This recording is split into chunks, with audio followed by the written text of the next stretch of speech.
really awesome is to have an interesting group of people up today for a panel discussion. Very conversational. Promise not to bore you. When we do start boring you, raise your hand. I do take hints. And we'll move it on quite quickly. But what we also thought would be quite important given the themes in this book, and I'm hoping everyone's got a copy. If you haven't, it is in stores, and Mum Judy is doing signings later. And I call her Mum Judy because Dr. Judy Dlamini sounds so serious. And most people who know her, she's like your mom. When she sees you, it's like hugs for days. So I think mom is more accurate, but we couldn't write on the book Mum Judy Dlamini, so doctor it is. So without further ado, what we thought we'd do is have a conversation and talk about some of the issues that are surfaced within this book. Obviously not giving away too much, so you still buy the book, right? So hint, hint, still buy the book. But talking about equality, and I mean, normally the equality conversation's always focused on gender or only focused on race. And I'm quite passionate about this issue, thinking about, they call it intersectionality. I can't have a conversation about gender equality and forget the fact that I'm a black woman. I can't have an equality conversation and forget that I'm black when I'm supposed to be focused on being a woman. And I think it's something that binds us all, because I think we're all experiencing different levels of inequality that exist in our society, either directly or indirectly. And that's exactly what this book aims to surface and talk about how to triumph over that, because we are a triumphing kind of nation and continent, if you think about it. So the first person I'm going to call up, I'll leave Mum Judy for last. Okay, so the first person I'm going to call up in the spirit of equality and not taking over and like sharing the stage is Kaya. So I'm going to call Kaya up. Kaya is entertaining. No, you have to wait first. Or else you'll blush on stage. Your choice, you know. So Kaya is, I think, an interesting young person. I know you're called a Tweleb.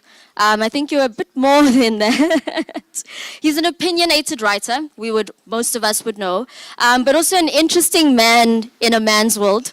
We're talking about Kaya's Woman Crush Wednesday. So everyone know hashtag WCW, right? So what's the status quo? People pick really hot women for Woman Crush Wednesday. And what Kaya does, why Kaya's here and excited about this book is because Kaya's Woman Crush Wednesday is all about women that he can look up to and are actually serving as role models in society. So they have their clothes on, which is great. And they're achieving amazing things. And Kaya's first thing about the book was, I'm so glad this means I have content for my next couple of weeks of Woman Crush Wednesday. So you'll be seeing some of those ladies featured. Who is Kaya? Most people would know, and he has a very fascinating bio. Kaya Dlanga, I love your simplification. He's a marketer, an author, a columnist, a speaker, a social and political commentator. The world he lives in is marketing and advertising predominantly. Won a total of 6 Kane Awards. Are you counting? Okay. 6 Kane Awards, which is great, and more than 500 local and international advertising awards. He also was selected in a 100 most influential people in advertising and marketing, which definitely stands him in good stead. He is an honorary member of the Golden Key Society, which honorary, but Golden Key is all about the top 15% in the world academically. So kudos to you. And he was invited by Google on behalf of YouTube to interview the Paul Kagame, the president of Rwanda. And obviously he's an author. His book is actually on sale today. So the latest one is To Quote Myself. And I believe he holds the record at exclusive for the most shoplifted book. Not to give you any ideas. He is a bestseller and Allen Patent Prize shortlist candidate, so congratulations on that. And with that, I'm going to ask you to come take a seat. So then the next person I want to call up is quite an established woman of note, Professor Stella Ngomo, who is also the same person who wrote the foreword for this particular book. Who is Professor Ngomo? She is a professor in the Department of Human Resource Management at the University of Pretoria. She holds an MBA as well as a PhD in Business Administration. Prior to being at the University of Pretoria, she was the Bateman Distinguished Professor of Business Leadership at the University of South Africa's School of Business Leadership. And What are some of her accolades? She is the co-author of a critically acclaimed book called Black and White Woman and the Struggle for Professional Identity. Her most recent book is called Courageous Conversations. Courageous Conversations being a collection of interviews and reflections on responsible leadership by South African captains of industry. What else is that she is quite an acclaimed researcher. So she actually holds an A rating, which top of class rating in this country from the National Research Foundation. And she also has received a Lifetime Achievement Award from CEO Magazine for her contributions to education in South Africa. So no better befitting woman to be on this stage and part of this conversation than Professor Stella.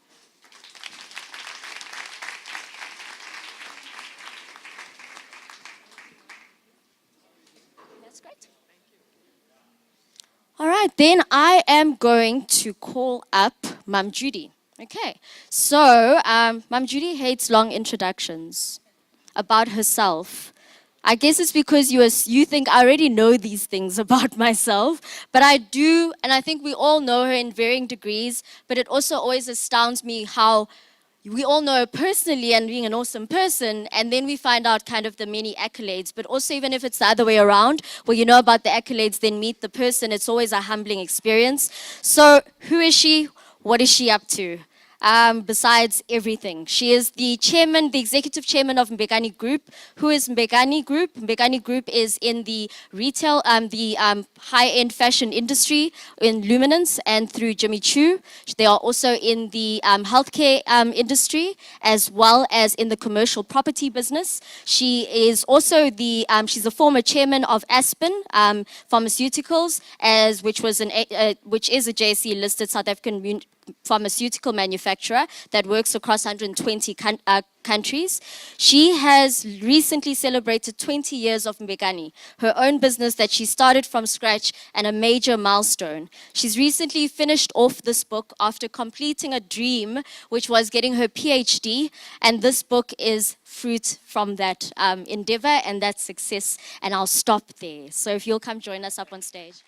And the last member of our panel is quite a busy man, and I think he's going to join us as he arrives. The last member of our panel is just finished getting off radio, which is Andile Kumalo, the MD of Power FM, which is part of the MSG Africa Group.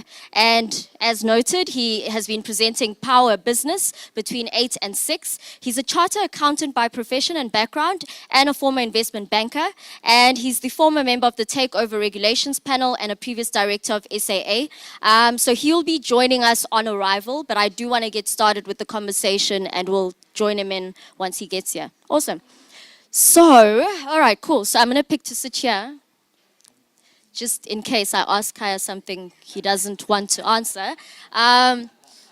So I guess a good starting point, Kaya, is thinking about your book, your latest book, and talking about your journey and story and how you've made it to where you are today. There's been areas of difficulty, some of those areas based on a background perspective and some of those areas just based on the environment that you find yourself in the time. And this whole book is about equality. What have you personally felt has been some of the issues around equality that you've experienced? Because it's often sold as a woman issue or a black issue or a young people issue, and you intersect on some of those. What have been some of your experiences around kind of inequality and how it perpetuates? Good evening, everybody. I actually wanted to shout and say Amandla, but I was like, it's not appropriate. But so thank you for, I think this is such an amazing book, and I think it's a conversation that I think we've needed to have for a very, very long time. And I think to answer your question, for me, it really goes back to my mother. When I look at it, like all my role models when I was growing up, the people I looked up to, the people who looked after me, and the people who really made me who I am were really women. My mother being the first one, who, despite being someone without an education, and despite being someone who comes, from a village and not being very well educated, but was able to understand what a future would look like if I didn't have an education, or what a future would look like if I did not take. She did not force me to take initiative, because I mean, a lot of the time we kind of pretend and say that, like, oh my goodness, I'm such a hard worker, I work really hard. But sometimes there are those people who have to crack the whip for you and to make sure that you go ahead and do that. And I think for me, when I look at that, it's actually, it's my mother. In fact, my first two bosses as well, my first two bosses, the people that I really look up to as well, were also women. And those are people that I learned a lot of what I know in terms of my career from. And my first and only mentor ever, to this day, I've only had one mentor, and is also a woman. And I think for me, the reason for that is because I think that, oh, and one more thing, one other person. I recently decided to go and see a shrink. And, and I specifically wanted a black shrink, and specifically a woman. And the reason, so I canvassed and asked a whole bunch of friends of mine. Okay, do you know of any black shrinks, black women? But I want them to be really good at the same time. And literally every single person came back to me, gave me the name of one person, this one woman. And I went to see her. And as a typical person who is, Andy, I think, do you want to come join us? You were introduced in your absence. How you doing? And the reason I wanted to go and speak to her was because, you know, I think there's certain things that you go through as a person, as a black person, number one, and maybe things that maybe women will understand a lot better than men. So I didn't want to have to explain myself, you know, to maybe a white shrink. And because there are certain things that I will say immediately and I don't have to explain, and you'll know what happened. And that was one of the reasons. But I feel like I haven't answered your question, and that is okay. I feel like I'm going to find that therapist and I'm going to talk to her about how part of your next session needs to be about that problem. All right, so Andile, thank you for joining us. As Kaya loudly mentioned, you have been introduced in absentia, so everyone does know who you are. So then just to ask Mum Judy, so this book is not just a book. There's a specific reason why you've come this journey and why you've decided to pen what you've decided to pen. And share some of that story with us and share a bit around who you've written this book for and who you're hoping actually gets to read this book. Thanks very much, Songoba. Thank you so much for the turnout. We really appreciate the support. We don't take it for granted. The journey began when I decided I wanted to do a doctorate. And at that stage of my life, I felt, do I really need it? And the truth is I didn't, or at least that's what I thought.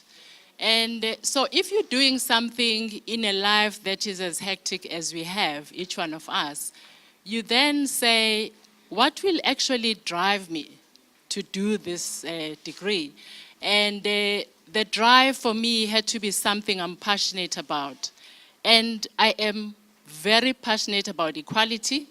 I truly believe that people are born equal but different, and those differences, depending on how you use them, are their strength. So it was quite easy for me to decide this is going to be the topic. But then the challenge was to get a sponsor who was going to accept my topic and actually assist with what I wanted to do. And when it comes to what you said, Songoba, that we all have so many different social identities. You are not just a woman, you are a woman and you're black and you come from a working class.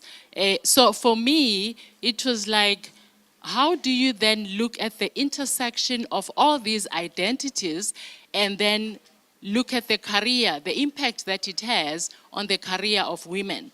So that's how I came up with the topic. And now I had to find someone who buys into this because the A-rated professor here is one of the few people who actually got it.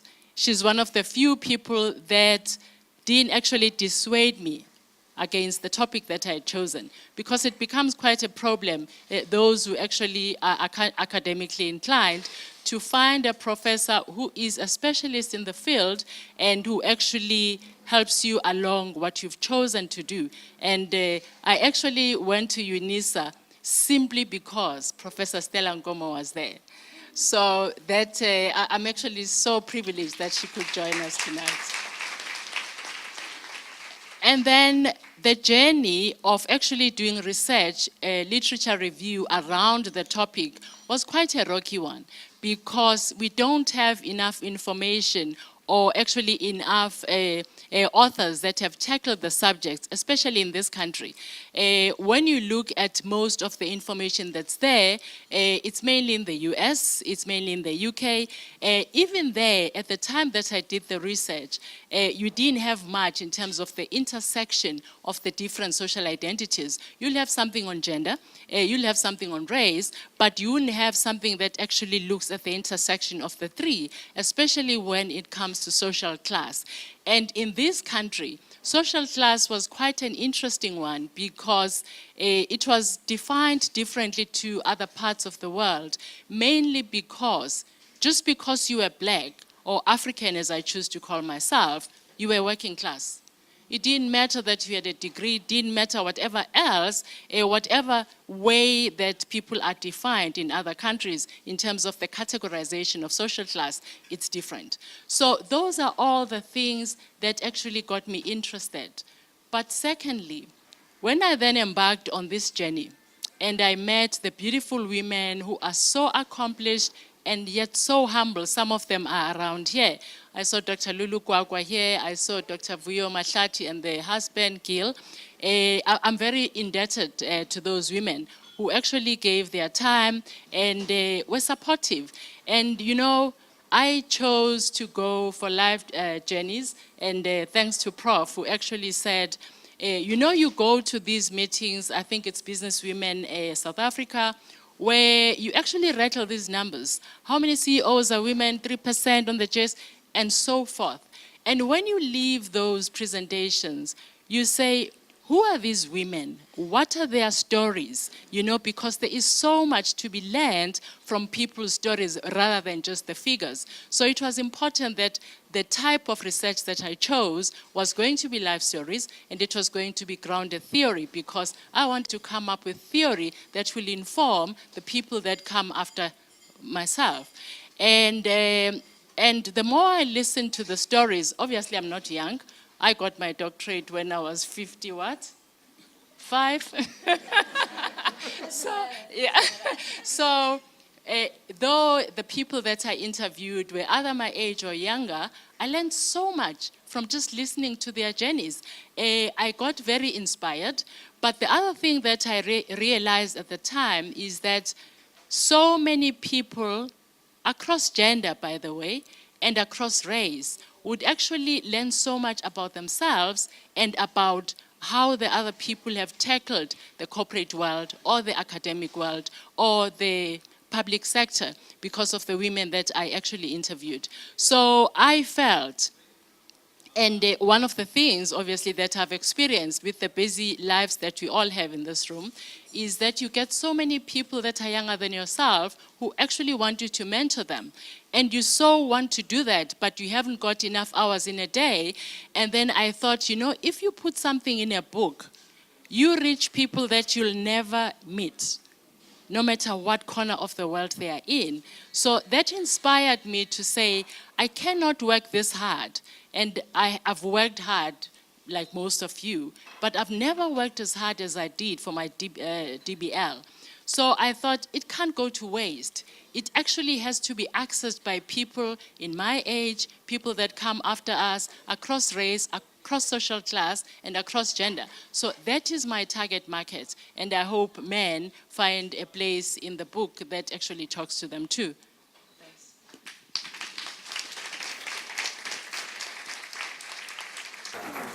On that note, I wanna ask Andile. So Andile, coming from a professional background, having been a CA and investment banker, which I never knew about you, you've turned out really well for someone who came from an investment banking background, and now in media, and now you're in media. And effectively, the media platforms you've created are effectively carving out niche markets for certain voices to come to the fore that haven't been heard before. And I think the big lesson that I think you could share with people is around how do you pick up those niche areas? How do you identify where there's that missing voice? And how you've gone about creating the platforms for those to be heard. Thank you so much. Let me first apologize for arriving slightly late. I have an appointment every day at 6 p.m. that I try to make, so it makes me a little bit late. So thank you so much, Ms. Judy, for inviting us. I still don't know why Kaya and I are here, by the way. I think you could have got it much smarter people than the two of us. I guess, so first of all, congratulations, Ms. Judy, for the book. I've read the book, and actually I've started reading it again. And the direct answer to your question is that you've got to be in touch with the society that you live in. And a lot of the times we make assumptions. We see the world through the eyes of whatever conditioning we kind of grew up with. And then you read this book. And then you talk to people who've walked in this journey of life way before you. And you realize how much of your own prejudices you bring to daily life. And I think the benefit or the pleasure of the job that I have is that I get the opportunity to hear these different views.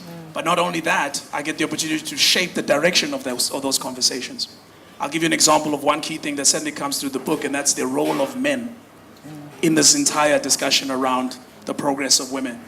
And how literally every single woman in the book has a reference, some in fact only to men, but every single one of them to a group of men, whether that is their husband, whether that's a brother they grew up with, whether that's a male in the workplace who kind of gave them the support. I think one of the ladies even says she went to a black woman leader and was hoping to get some kind of support when she was trying to figure things out. And the kind of response she got told her that, you know, the other lady's not interested.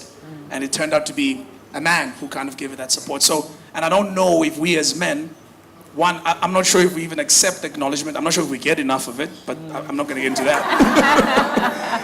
But I'm also not sure whether we accept the acknowledgement. I don't know if we ourselves are aware of the role we could play. Or is the empowerment of women and the progress of women something for women to talk about, you know? Because let's face it, I mean, as bluntly as I think it was Cesar Zimela in the book who said, let's face it, we're trying to get into a world that's controlled by these men. So don't ostracize them, get them to support you. So I think the big lesson for me in the work that we continue to do to shape the conversations and try and facilitate more and more conversations through our platforms is how books like these can add to the conversation. But add to the conversation in a way that everybody plays a role. You know, it's like transformation, this thing. You know, transformation is not a black problem.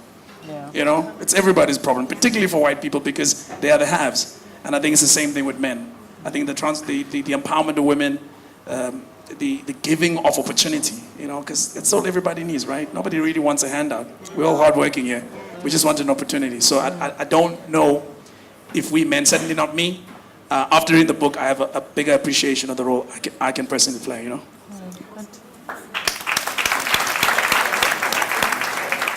And Andile, that's exactly why you and Kaya were invited. You've hit the nail on the head.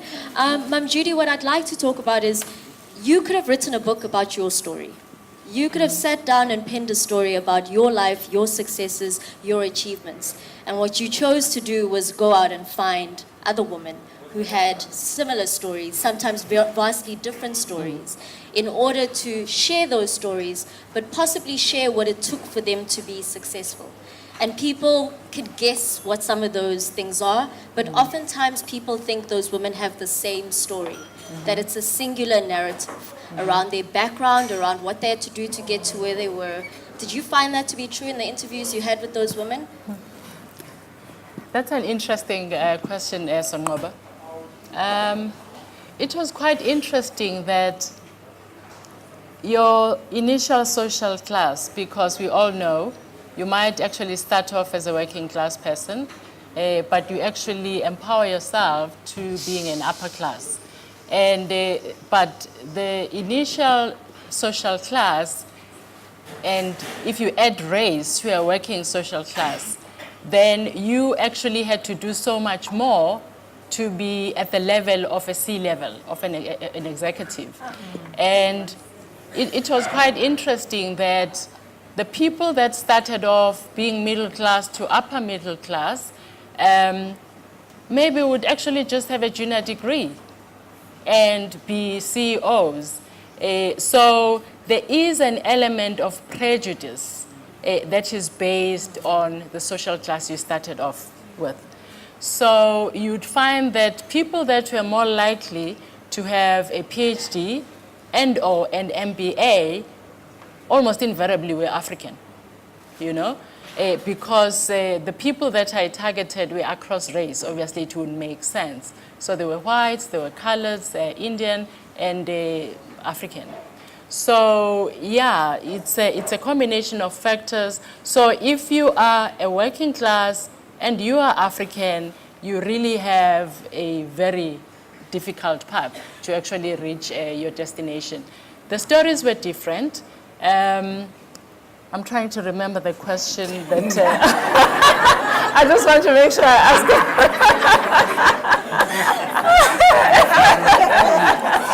I'm sending all of you to classroom. Thanks.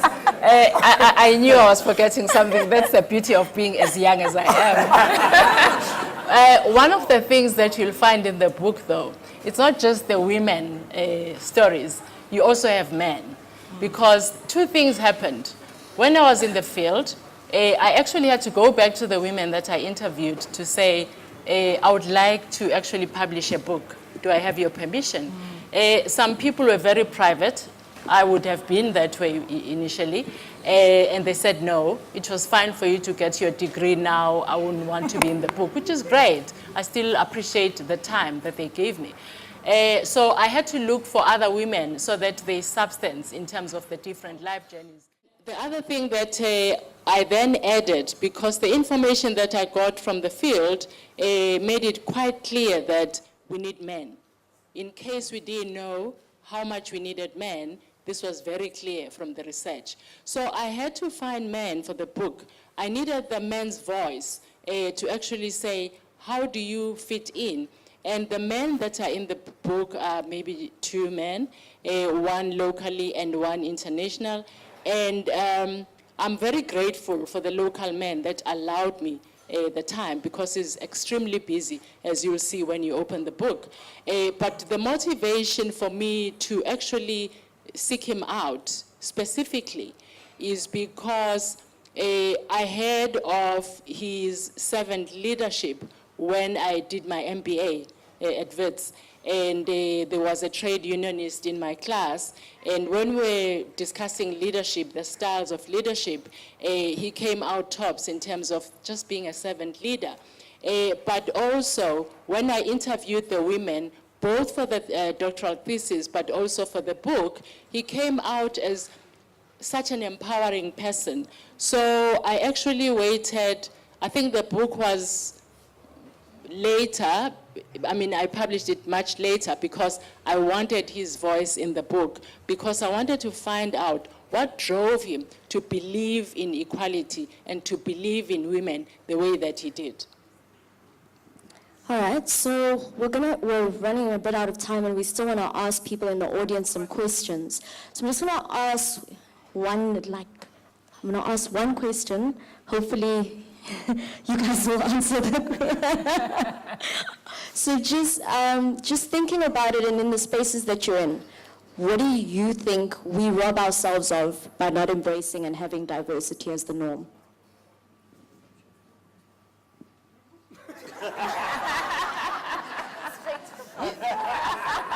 You know, okay, my simple answer is that you actually don't know what you are missing, the possibilities. Yeah. You see, you don't know who's going to come up with the next great innovation, who could have solved the problem. And I'm not a person who believes in this single model of leadership, that the single heroic leader who solves all the problems. You need multiple perspectives to solve today's complicated problems. So when you exclude, when you exclude people by the way they look, you don't know what you're missing. And that is the biggest argument for diversity. And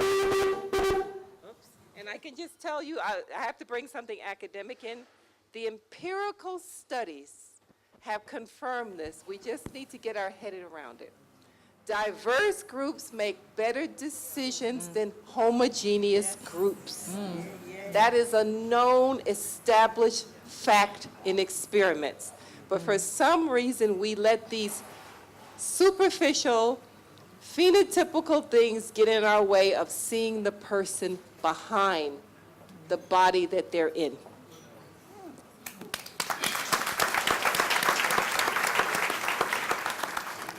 I completely agree with that. And I must say, I'm really glad that, like, you know, a professor and a doctor also don't answer questions that have been asked. So I feel pretty good about myself.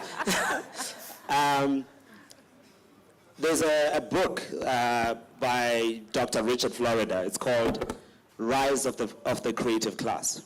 And in that book, he actually speaks very quite eloquently, I think, or writes quite eloquently, and about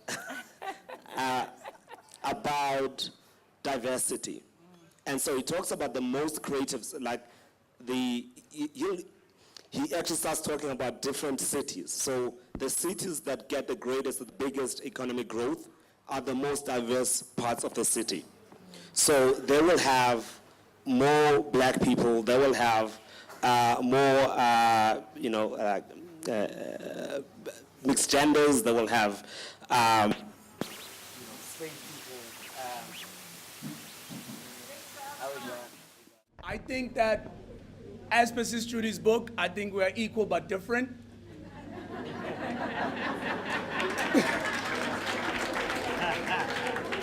I think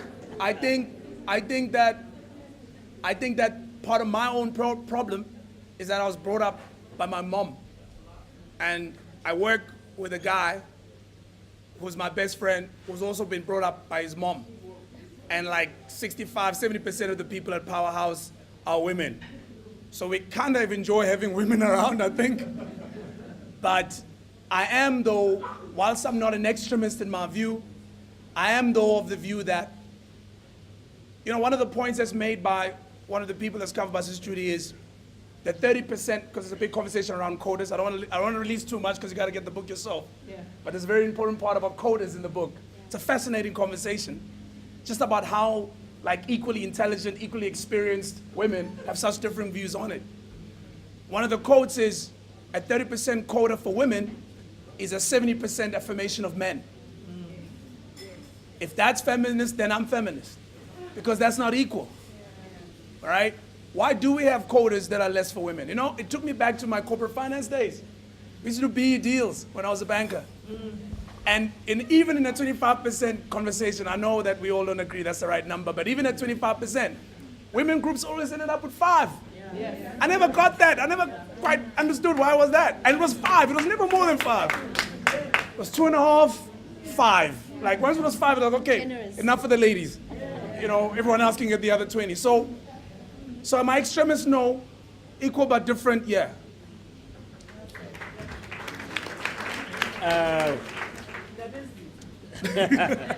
This is who? You know, when I think about like feminism and how I've come to understand it, I always think about it in the context of my mother. And my mother never defined herself as an extremist, as a feminist. And I remember in the village that I grew up in, and my mother used to work, you know, in Monty in East London. And then she'd go and visit us every now and then in the village. And I'll never forget this one day where she took my grandfather's horse. And she said to my grandfather, she wants to go to the next village. And she wants to ride the horse. Now, no one had ever seen a woman on a horse in that village, ever. It was just never done. No one ever thought to do it. It was just one of those things that like were not done, but it was not prohibited. And so my mother was like, I'm going to the next village and I'm taking a horse. And my grandfather was kind of proud about this, that his daughter wants to ride a horse. And so he makes me clean his favorite horse, Ukomando. And we clean the horse, clean it up, tie this horse up, buckle it up, and my mother gets on the horse. The entire village came to stand still, watching my mother riding this horse, because they had never seen a woman ride a horse in their entire life. Now, and I think for me, part of feminism is not having to ask for permission for things that are rightfully yours. And that is how I understand it. And that's what my mother did. And for example, when I was at home, my mother never said that, listen, you're a boy, you cannot cook. You're a boy, you cannot knead dough. You're a boy, you cannot bake. Ladies, I can bake. I can knit, I can do all of, I changed diapers, I did all of that from when I was 10 years old. Why? Because my mother made me do all of that. Because for her, there's no separation between the fact that, yes, she may have grown up in that environment, but it was not an environment she was willing to accept. And I think this is how I understand or perceive feminism, is that it's not about, is that you don't accept things that should not be. And I think it was Hillary Clinton who should have been president, now that I think about it, who said when she was speaking at the United Nations many years ago when Bill was still president, and she said, women's rights are human rights. And I think for me, that is the big shift that needs to be, I think, in the mindset that no one is doing anybody a favor. We are doing what should be done and what is right. And am I a feminist? I would say that for me, the difficulty when it says that is because I think because of the environments that we grow up in as men and all of that, there are those residual sexist tendencies that we may have, no matter how great your intentions may be. And I think for me, there's a lot of learning that I still have to unlearn and new things that I have to learn. And I would love to call myself a feminist, but what I want to say is that I really do believe in different but equal. Yeah. If I may come in here, okay,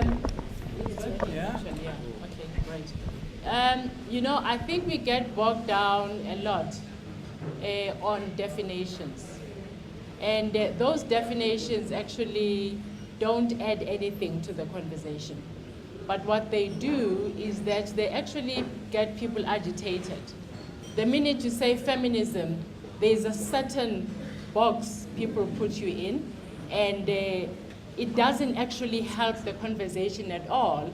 But what is important is understanding what you're trying to achieve. I've been called a plural, I've been called a native, the point is I'm just African. And what that did is just make me angry. What did it achieve except for the anger? So I think it's important that we try and focus on things that matter, and run away from just labels that don't achieve anything. I don't know if Prof, you wanted to come in, but I would like to address the other question. No, go ahead. I think we beat this one to death. I know. Okay. Did I interview women with disabilities? It depends on how you define a disability. I'm disabled because I have a serious issue with my vision. But then, am I a disabled person? Not necessarily. But I wasn't investigating disability as a social identity. But what did come out from the field is that there were other social identities that had an impact on the career progression of women, and disability is one of them. And having a sister, my late sister who was disabled, and having a sister-in-law who's disabled, I know just how difficult it is for them. Everything is twice as difficult as anyone else. that they are black and that they are women just adds to the equation. So no, unfortunately, I didn't necessarily get someone who was disabled. It wasn't part of the scope of the research. But what I'm happy to say is that definitely that adds to the social identities that actually make life hard for you. Serious problem. People get their PhDs and then they die on the vine. I'll say it again, they get their PhDs and that's the last thing they write. And this is why what Judy has done is so important. So people are not turning that into a book or making the research accessible to the everyday public. So for the social impact. So the problem is that we're not writing. Africa as a continent, if you look at the total body of published books and articles, we are a measly 2% of what is published in the world. So the point is, your point is well taken, we need to start writing. I think the other thing I would say for South Africa has undergone a unique transformation. This period from 1994 to now, if we have not captured what has happened, 100 years from now, 25 years from now, that information will not be there. It's going to be lost. It's going to die with the people who lived it. And it's just a plea that we need to start writing our stories. People need to start publishing. I am telling you, there are unbelievable transformations that have taken place in business in particular, because that's my interest. How have companies changed? Judy's story of the women. If we don't capture those, a book is forever. A book will always be found on Google, right? But I think we're missing the opportunity, and we need to do more to do the kinds of things that Judy has done. Taking the PhD, most people are not going to read a thesis or a dissertation, so it has to be put in a format that's accessible to the public. So I agree with you, it is a big void. But it's up to us who are getting these degrees to write them, and then we also need publishers who are willing to publish this, because that's another whole barrier for people to get their work published. But we don't want to go into that, but I think your press is going to address some of those issues of distribution, and how do you get your book on the market, how do you get into the bookstores, how do you get it to people? It's almost like there's a need to make the executive team aware of this issue. Because generally they're completely unaware. They don't even think it exists because they are white, and well, mostly white, and are not conscious of that. And it's terrible to think that, like, yes, we are the ones, you're still struggling, but you're also the one who has to do the teaching in order for yourself to actually get ahead, right? But the onus is actually still on us to be able to do that. And when I left the company, that is when I realized that maybe I should have spoken up earlier. Literally 6 months after I left, a year later, lots of changes happened in the organization, relating specifically to the to the discussions that I had with the executive team about what they need to do in order to be able to make sure that young people are able to, especially young black people, are able to move faster within the organizations. And I think really it's just got to do that, but also you also need to have a willing executive. And that is it's like, what willing, buy a willing seller. I wanted to add to the conversation, so I quickly looked at my book. Page 87 of the book you're going to buy today. Go straight there. Because there's a wonderful story of one of the ladies that participated in the research about that entire art of not relying only on your work speaking for you. I thought it was fascinating. Yeah. I really did.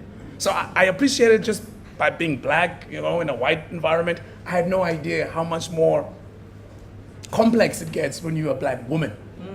So without taking away from your purchase, go to page 87. So now my question is, to what extent does our culture become a barrier in terms of us women progressing, in terms of us progressing and finding opportunities? question, and this is something we get from students all the time. I don't think you should phrase it as, is my culture a barrier? Your culture is something valuable to you and help you to survive where you are. The key in any setting is adaptability, okay? There are problems in corporate culture, but if you read the stories of the women in the book that I wrote in 2001, Our Separate Ways, also, all of the women talked about strategies that they used to play the culture they found in the company. So you have to think about the idea that to succeed in any environment, one has to adapt. So you do have your home culture, but you get into the corporate culture. So one has to understand what's the etiquette, what's the rules. I'm not saying that's a sellout. It's about being smart. It doesn't mean you abandon who you are, your identity. And it's the survival mode of that adaptability that works. So I'll give you an example from my book. You know, this whole thing that women have to play golf and hang out with the boys, and if you don't do that, you don't get promoted. Well, there were many women in our book who said, I don't like golf, and number two, I don't have time to play golf. But I need to let the colleagues know what I'm doing. So they talked about doing what they called formal, informal things. So if they had a budget, they would invite the guys for a briefing. Let's have a lunch. I want to brief you on some of the accomplishments of my department. That was just one strategy. They found ways of connecting and building their relationships without necessarily always having to play golf. So I think these are the strategies that we can read about, and this is what the women do. It's sort of like going through a maze, and they figure out ways to get what they need.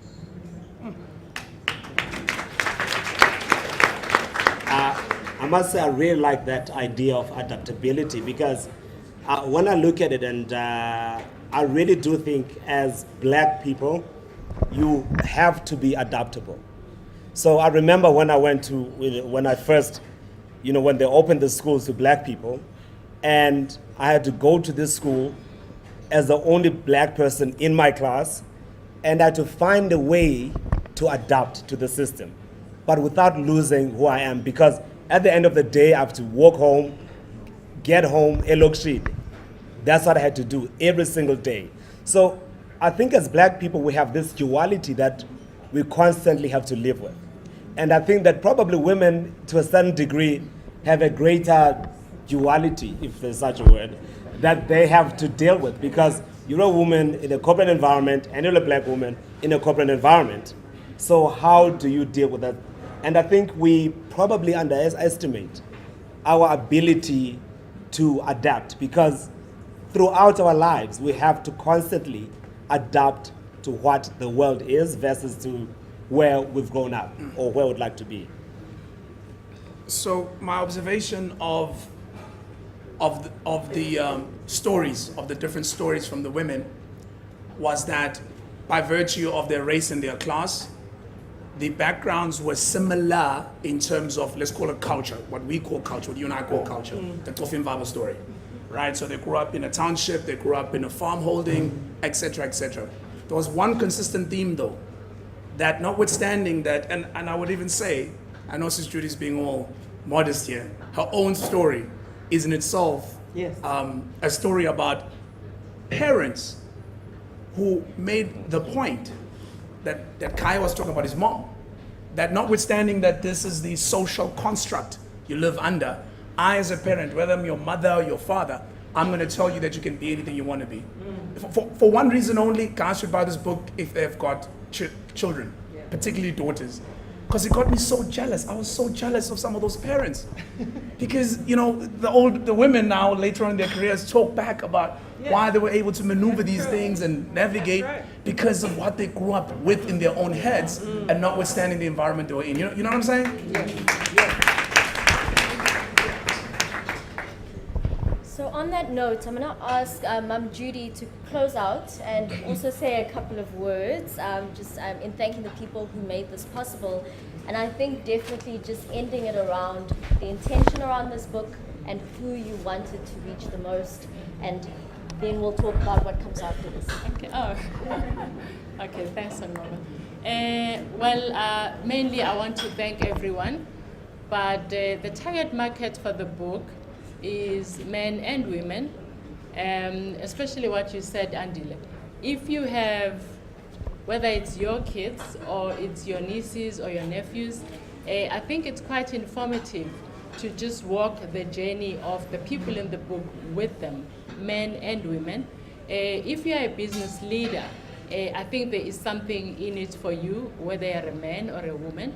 If you actually aspire to climb that ladder and reach the level of a CEO, there's something in it for you. So I actually believe, obviously I would like to believe I'm objective, that there is something in the book for each and every one of us, because it's not just about business, it's really about life journeys, and there is always something to learn from other people's works. In terms of thanking people, I would like to really thank Benjamin Trist, who made this possible, who actually offered this space, and the drinks are on them, the canapes are on them, and yeah, he's been so generous. I really appreciate that. And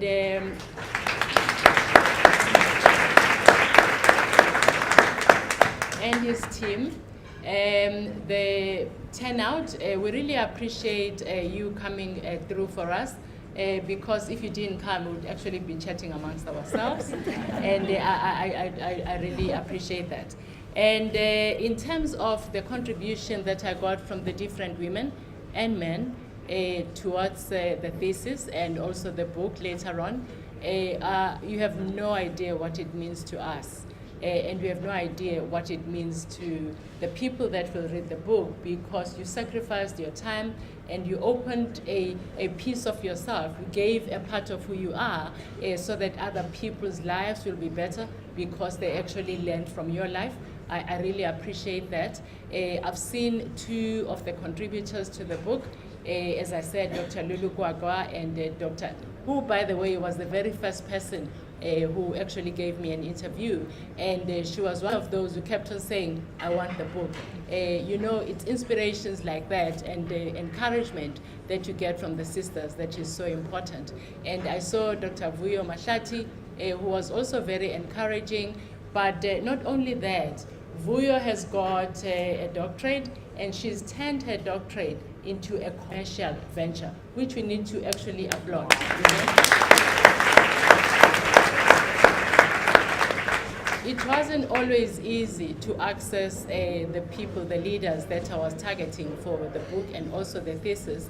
There are so many people that I need to thank, but one of them who is here in the room and who is actually one of the women I truly respect is Dr. Tsepo Mtsipe, who was my senior at medical school. She made it possible for me to get the person that was so important to have in the book, assisted by Umbali Ngosi. I really, really appreciate your help. Nomkita Ngweni couldn't be here, but she's one of those people who also opened doors.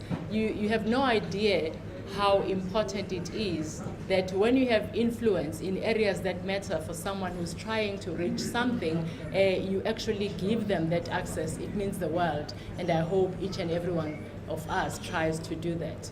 And then I'm going to forget now, but my husband.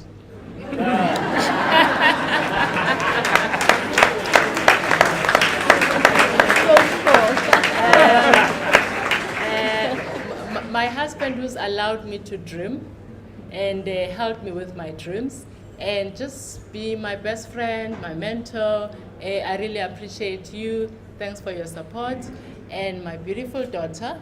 And by the way, there's a reason why I have the picture that I have on the cover page, because one of the things that I always wanted or wished I had was that the grandparents, especially the grandmothers that one of them I'm named after, I never met her, I don't have a picture of her, I don't know what was in her mind. I haven't seen a letter that she wrote, and I didn't want that for my grandkids. So this book is a baton that I'm passing to my daughter, and in that cover, she's pregnant with Makeda, who's now 4 months. So that cover talks to that. I just want to thank also Wendy Luhabe, who in 2002 already actually saw the need to write a book that we all follow after now, and thanks for making the time. There's so many people that I would sit here forever if I was to mention each and every one of them. But coming back to the book, because it actually takes a lot of effort from a lot of people to achieve anything, and the book is part of that. Colleen Ode and the husband are here, who actually helped me immensely. We wouldn't have this book today if it was not for Colleen, who actually was my editor, and there was a lot of toing and froing of the manuscript, and I thank you heartily, Colleen. Glenda, she was the person who actually did the layout of the book, and also assisted with the cover and the back cover. I appreciate your help. I'm not sure if she came, but yeah, I'm really grateful. Sifiso Publishers, it's actually, Sizwe and I are quite happy that the first title to be published in the company called Sifiso Publishers is actually by one of us, and we actually quite happy. And I'm grateful to Sifiso Publishers, especially Sandy Kerr, who is with Sifiso Publishers, who was that third eye to actually just make sure that things were the way they should be, and that helped the book and the quality of the book. My staff, Claire has run around to make sure it happens. The screens that Benjamin thinks are snazzy. And obviously she was assisted by a lot of other people, including Mbumi at the office, Bushe, and Tulani from Brand Ambassadors. And lastly, if I forget someone, please forgive me. But Professor Stella Nkomo, I'll always be so grateful to her, because she actually left UNISA, and I struggled a lot because I had to finish my degree. And you know, when you have so many things that you're juggling, you actually dump the thesis, you do other things, then you remember, oh my goodness, I have to finish this. And it was quite a challenge to get someone who was happy to take me with my topic without changing it. They sent me to some men who just said there's enough of this information about this, just, you know. But then I got Professor Peli Wemguni, who was prepared to take me. It wasn't her area of study, but she actually was prepared to take me. And I had to go back to Professor Nkomo, who was then at UP, and she was so willing, in spite of not being my sponsor at the time, to help me with the methodology and so many other things. And when I was looking at coming up with the book, she's the first person I went to. We structured the chapters together. Thank you so much, Prof. I really appreciate it.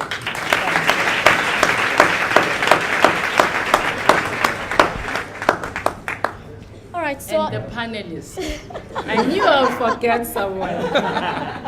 For you guys to read the book over such a short time, and our moderator, the head, the COO of Sifiso. Thank you. all right, so on that note, the good news is that there is a fully stocked bar for those who want another drink, and some people are staying for dinner. You're welcome to stay for dinner as well. However, all that is free is the drinks that was there, so that is for your account. And what we're going to do now is that Judy will be going through to do some book signing. So we're going to move that out to the entrance of the store. There is a table out front with an easel just like this. So if you you have purchased a book, you still can purchase a book in the store and go through to the front of the store to get it signed. Thank you very much to everyone for taking the time out to be here. I hope it's not the last time we'll pack out a book launch like this. It is amazing to see, and I think it's something that we should all pat ourselves on the back for, and we hope to see more of it. Have a fantastic evening. Thank you. Get the book and page 87, right? Okay, so I just want to say thank you very much to Judy for this book. It looks like there's wealth of information. The women that I saw in this book are the women that I aspire to be like. And hopefully I'm going to get some information that will empower me as a business person, as an author myself. So thank you very much to Judy. Book. I interviewed Dr. Dlamini a few weeks ago, and she's a phenomenal woman. And you know, the book actually tells me that I can achieve whatever I want to achieve. And I'm also very inspired because it is a lesson for us women to work harder and push harder to get what we want. So thank you very much, Dr. Dlamini. Yeah, I just want to say thank you very much to Dr. Judy for publishing this incredibly inspirational book that shows a lot of perspectives that you don't necessarily otherwise get in our world today. So thank you very much. All right. Hi, Mom Judy. Thanks for this amazing book. All the best with it. And we wish you all the good luck. I'm so happy today. Mom Judy, as I call her, Doc, is my mentor. And I'm really proud of her. She inspires me as a young, upcoming black woman. Her story is believable, and to many more years so that she can keep on inspiring us. Thank you very much. I'd like to say this is a fantastic book. I haven't read the book yet, but I'd like to wish you the best. I think it's going to change a lot of lives for black women.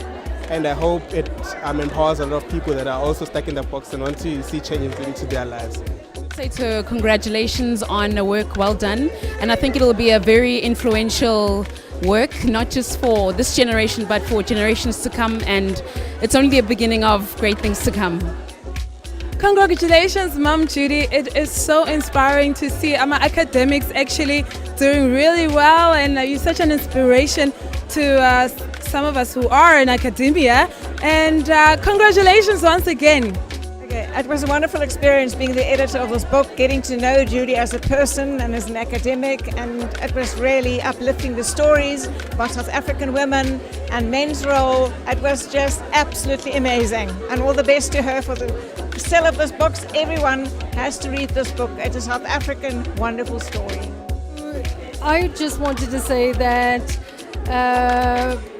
Sis Judy, you teach us to live life beautifully, holding very dear to our hearts that we're women and that we're completely imperfect but equal and fabulous and wonderful and capable of doing great things like you have done. Thank you for being a super special role model. Thank you. Dr. Judy Dlamini, what a fantastic evening. I'm privileged to be invited to this event. You are really an inspiration to all of us. And if all of us could do a little bit more of what you're doing, I think we could all make a difference in our beautiful country, South Africa. Oh, Sis Judy, you know I love you. Thank you so much for being such an inspiration to all of us young people in this country. You are what we deserve. Thank you so much. We appreciate you. Keep up doing the good work. Thank you so much. Very phenomenal. We just want to thank her for being an icon, and I was actually talking about this with a friend the other day.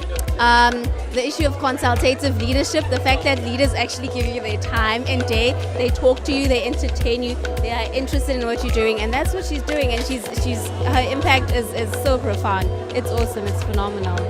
Thank you. Thank you for writing a book that enables us, that empowers us, and appreciate your struggle and your successes, and thanks for making it more real. Thank you. Great, thank you so much for the contribution, and I'm looking forward to the insights and the transformation that will come through it. Thank you. Oh my Judy, tonight was really amazing, and I'm actually inspired to write a book myself. As a young woman in business and an activist, I am extremely inspired and motivated, and I feel like I also have a story to tell, and this is the time. So watch out for my book. It's coming very soon. Dr. Judy. Congratulations on such a great milestone. It's really inspiring to have women leaders such as yourself. And I look forward to the great impact that your book is going to have on generations to come. Good luck, congratulations, and Godspeed.